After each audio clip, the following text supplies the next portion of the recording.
Syederalun, TNI Manunggal Membangun Desa atau TMMD reguler ke-115 tahun 2022 membuka jalan baru sepanjang 4 km untuk akses bagi ratusan petani di Kecamatan Tiro dan Kecamatan Mutiara, Kabupaten Pidi.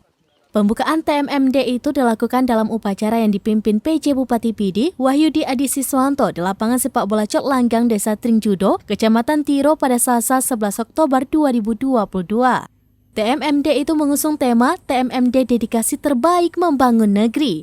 Sebelum berangkat ke lokasi TMMD, pasukan terdiri dari TNI, Polri, dan Satpol PP dilakukan tepung tawar oleh Khatib Masjid Babu Salam Tiro, Tengku Muhammad Dahlan di lapangan sepak bola Desa Tringjudo, Kecamatan Tiro. TMMD tersebut dilaksanakan selama 1 bulan. Selain jalan, TMMD merehab rumah, memasang gorong-gorong, dan box cover.